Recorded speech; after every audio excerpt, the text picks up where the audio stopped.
धैवराभयकरी सौन्दर्यरत्नाकरी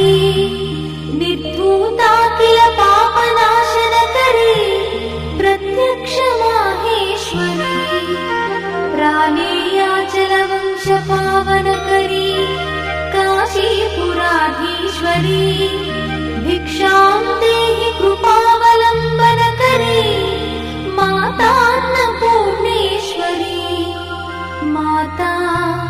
Annapurneshwari